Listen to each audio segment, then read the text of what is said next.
बयस मात्र 6 वर्ष आखिरे भरी रही अनेक स्वप्न। बड़ होई पुलिस चाकरी करिबो, परिवार को पोषिबो, समान स्वप्न मध्य देखिछंती परिवार लोके।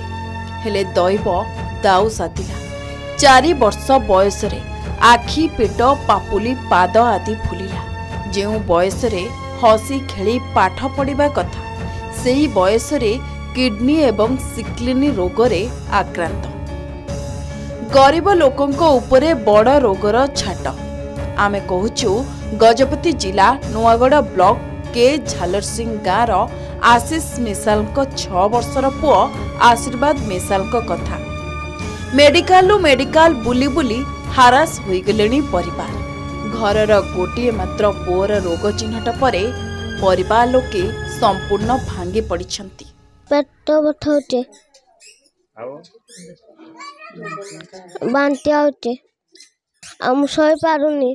पेट बथा को बांति आले मु दुर्बल हो जाउचे। मु बड़ हेले पुलिस चाकरी करबी। मो माँ बापा को पूछबी, मोर बहुनी अंकल को देखबी। पिला भल हेबो बोली डॉक्टर कहूची, किंतु आ गोटे डॉक्टर कहूची माँ 15 वर्ष हेले कौन हेबो बोली डॉक्टर कहूची। आम भय होचु। मु भाबुची सरकार मो पिला को अनेले बड़ मेडिकल पठेबो, हमको किसी साहाय्य करबो बोली मु भाभी करी आ सरकार को मु किसी साहाय्य मांगुची। पिलार आखि फुलिला, मुँह फुलिला बोली मु मेडिकल नेली। तापरे मेडिकल रे सार कहला ना आ पिलार किडनी खराब अच्छी, सिंकलिंग अच्छी बोली कहला।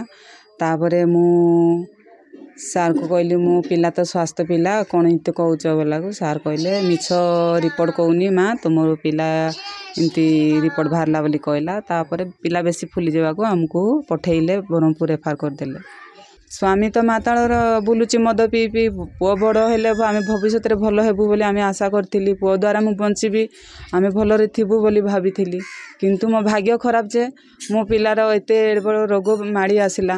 भाभी नथिली, चिंता करी नथिली ए किडनी खराब हेबो बोली। परिवार रे रुहंती आशीर्वादंक समेत 2 भौणी। बड़ भौणी नम्रता, सान भौणी सुब्रता, जेजे बापा एवं माँ शांतिलता मिसा। मोट 5 जन परिवार सदस्य। दारिद्र्यता को अति निकटरू देखिछंती एई परिवार। बापा आशीष मिसाल दादन खटिबाकू मुंबई जाइछंती। परिवार बोझ बुढ़ा बापा उपरे। से जहाँ आणंती सेतिकरी चले तेल लुणर संसार। सरकारी सहायता कहले केवल मासकू 25 केजी चाउल और बुढ़ा बापा को मिलुथुबा भत्ता, जहाँकि आजिका जुगरे चलिबा कष्टकर। घर चलिबा पाई बेले बेले किछि टंका पठाई थांती बापा आशीष।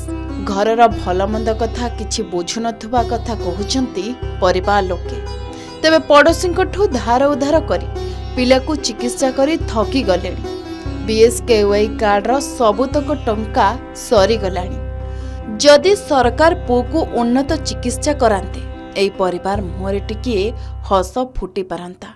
हमको पुष्प बोले भाभी रहलो हमें भाई इंती कर मोर बापा हमको पचारना हम काको ताको आशा करी थिलो। हमें कड़े रोग ताको आइला जे सरकार साहाय्य करले मोर भाई भल हेले हमको पुष्प। दुख लागुची भाई को देखुथिले पेट फुली जाइची। बसी पारुना, उठी पारुना, खाई पारुना, बांति देखौची ताको। अनेक दिन हैला विभिन्न मेडिकल नहीं करी चिकित्सा कर आणुछंते, किंतु तार सुस्थता आसुना।